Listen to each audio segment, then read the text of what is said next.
Hola doctora, muy buenos días, tardes o quizá noches. En esta ocasión le hablaremos sobre los intercambiadores de calor en base a 6 preguntas guía sobre 6 temas. Bueno, mi equipo está conformado por Diego Arturo Gil Cruz, su servidor Luis Eduardo Hernández Presa, Christopher Amador Huerta Vázquez y Luis Ángel Mendoza Calva. Bueno, yo hablaré sobre los primeros 2 temas, así que comencemos. El tema uno: ¿qué es un intercambiador de calor?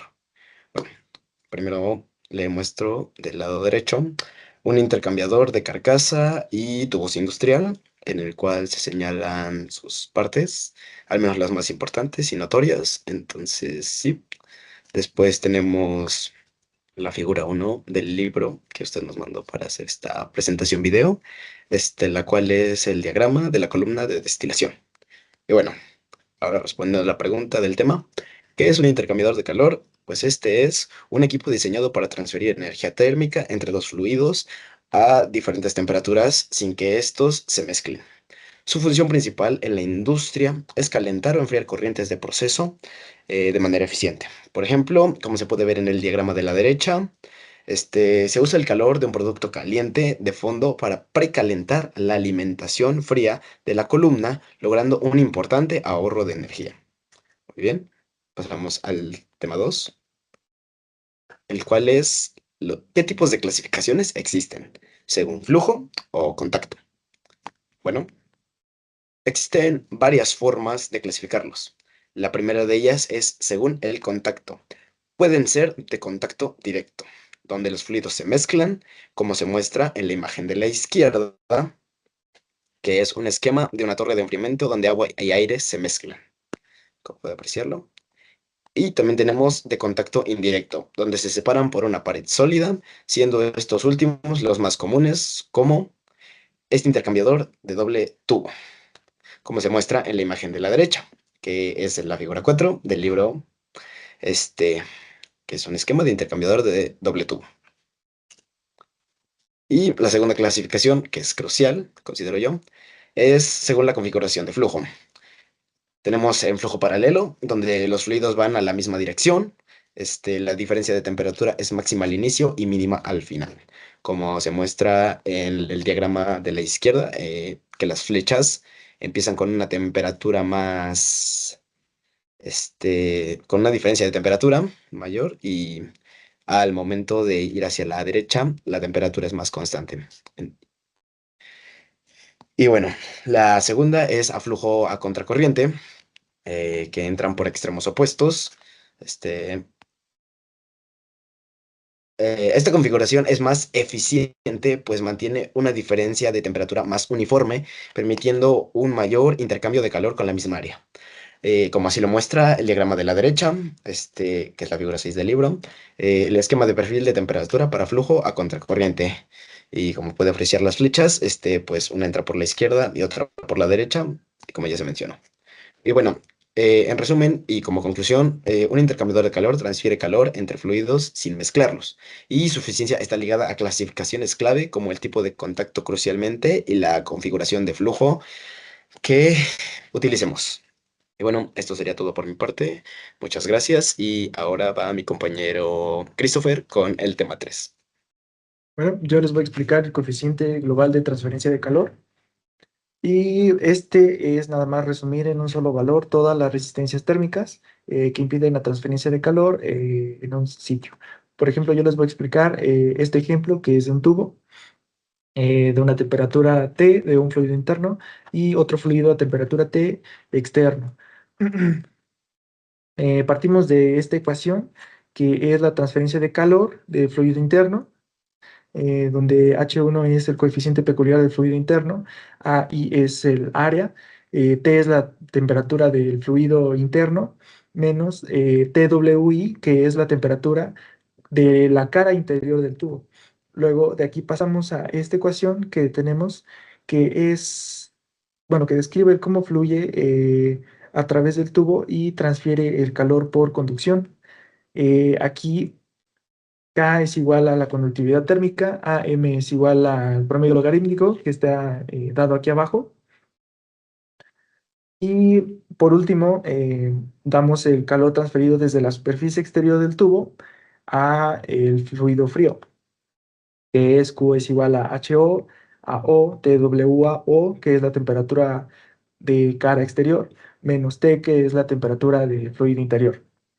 Ya sumado todas estas ecuaciones y pasando la Q a la derecha y sumando todas estas tres ecuaciones, como les dije, se cancelarían estos términos y nos queda esta ecuación, que es la temperatura del fluido interno menos la temperatura del fluido externo es igual a la Q multiplicada por todos estos sumandos. Luego ya aquí se compara la expresión eh, que permite la transferencia de calor con los fluidos, se compara con esta y nos da esta expresión de abajo. Y luego se define la expresión que tenga un coeficiente global de resistencia por cada área, ya que tenemos un área interna y un área externa. Haciendo todo este proceso ya se puede dar dos tipos de coeficientes, pero aquí se usa normalmente el externo. Ya pasando de todo eso, tenemos la QU que se compara con esto. Luego, usamos la expresión de transferencia y la comparamos con la ley de Ohm, dándonos todo esto y comparamos con una de las ecuaciones anteriores que les dije que era de área interna y externa. eh, y este tercer sumado que estamos viendo se cancela, dándonos que el coeficiente global de transferencia es igual a el inverso del coeficiente peculiar del fluido interno más el inverso del coeficiente peculiar externo. Luego ya aquí definimos un coeficiente peculiar para el área externa, partiendo por la interna, eh, que podemos definir de esta manera y reemplazamos en la ecuación. Y ya por último nos quedaría ver, porque cuando pasa fluido durante una superficie, en este caso es un tubo, hay suciedad que se queda pegada a las paredes internas y externas de este tubo, ya que hay fluido tanto en el interior como en el exterior. Esto se puede definir como RFI y RFO, que sumándolos ya nos quedaría una ecuación parecida a lo que les puse en el inicio y ya ahí quedaría. Esta ecuación evalúa la eficiencia térmica, también nos ayuda a identificar la resistencia controlante y también nos permite dimensionar el cuerpo del fluido. Hola, mi nombre es Ángel Mendoza Calva y yo explicaré algunos conceptos clave de los intercambiadores de calor. Primero está el balance de calor, la cual es una ecuación que explica el calor que transfiere el fluido caliente y el calor que recibe el fluido frío, donde Q es igual a W por C por delta de T, donde Q es la cantidad de calor intercambiada, W el flujo másico, C el calor específico del fluido y delta de T la diferencia de temperaturas. Después está la ecuación cinética, que nos explica el área que se necesita para transferir dicho calor, donde A es el área de transferencia y U es el coeficiente global de transmisión de calor. Esta U nos explica la facilidad con la que se mueve dicho fluido y está ligado a la eficiencia del proceso, ya que entre más alta sea la U, el equipo será menos costoso.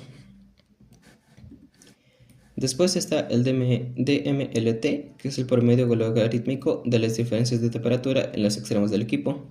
Este se ocupa ya que la fuerza impulsora, que es la diferencia de temperaturas, suele variar a través del tubo. Después los coeficientes peliculares, es la capacidad de transferir calor por convección de cada fluido individualmente, y este depende de la velocidad y propiedades de cada fluido. Después está el ensuciamiento, que es la acumulación de depósitos no deseados en las superficies del intercambiador, como lo sería óxido e incrustaciones que aparecen a través del tiempo y por el paso del fluido a través del tubo. Después, factores que afectan a la eficiencia. Primero tenemos el ensuciamiento, que como he dicho, es óxido e incrustaciones que aparecen en el tubo, y estos representan una oposición o resistencia a la transmisión de calor, lo que resulta en una menor eficiencia. Y aquí tenemos un concepto que sería la resistencia de ensuciamiento, que sería la resistencia adicional en la cara interior y la resistencia adicional en la cara exterior, que como dije es resistencia a la transferencia de calor y afectan a la eficiencia del proceso. Después está el tipo de flujo, donde tenemos dos. Primero tenemos las corrientes paralelas, que es donde los fluidos, tanto el caliente como el frío, entran en la misma dirección. Como se ve en el gráfico, primero tanto el fluido frío como el fluido caliente tienen una gran diferencia de temperatura, pero conforme pasa el tiempo, esta diferencia de temperatura es cada vez menor, lo que resulta en una menor eficiencia. Después tenemos la contracorriente, en la que los fluidos entran en direcciones opuestas. Como se ve en el gráfico, la diferencia de temperaturas es más constante, lo que resulta en una mayor eficiencia, ya que, como dije, la fuerza propulsora del proceso es la diferencia de temperaturas. Entonces, en las corrientes paralelas, al haber una menor diferencia de temperatura, el proceso es menos eficiente. Lo contrario al flujo contracorriente, donde al haber una diferencia de temperaturas constante, la fuerza propulsora es más constante, por lo que hay una mayor eficiencia. Hola, soy Diego Arturo Gil Cruz y en esta presentación voy a explicar cómo el aire acondicionado es un ejemplo muy claro de un intercambiador de calor. Aunque solemos decir que pues crea frío o mete frío al cuarto, en realidad lo que hace el aire acondicionado es sacar el calor del cuarto y expulsarlo al exterior usando intercambiadores de calor. El objetivo del aire acondicionado es bajar la temperatura del cuarto. Para esto toma el aire del interior y lo hace pasar por una parte del equipo que está muy fría, llamada evaporador. Ahí el aire pierde calor, sale más frío y se vuelve a introducir al cuarto. Al repetir este ciclo, poco a poco todo el ambiente se enfría y en realidad el aire acondicionado tiene dos intercambiadores de calor. El primero está dentro del cuarto, que se llama evaporador. Es el que pues absorbe el calor del aire, el aire caliente. Y el segundo está fuera, en el exterior del cuarto, y se llama condensador. Ahí el refrigerante que viene del cuarto cede su calor al exterior. El refrigerante funciona como un transportador de calor. Recoge el calor de adentro y lo deja pues afuera. ¿Por qué es un intercambiador de calor? En cada parte del aire acondicionado hay dos medios: el refrigerante que circula dentro de tubos y el aire que pasa por fuera. No se mezclan uno con otro, pero sí hay transferencia de calor, pues cuando pasan a través del metal. En la vida diaria, pues notamos que dentro del cuarto se siente frío, pero cerca de la unidad exterior, el aire es caliente, porque está sacando el calor del interior. Si en este intercambio de calor no Si el intercambio de calor no se hiciera correctamente, pues el sistema no alcanzaría la temperatura deseada y además gastaría mucho más energía. Por eso el aire acondicionado que usamos, pues comúnmente, pues es un ejemplo de intercambiador de calor, porque de dos intercambiadores de calor que trabajan en conjunto para mover calor desde el interior hacia el exterior.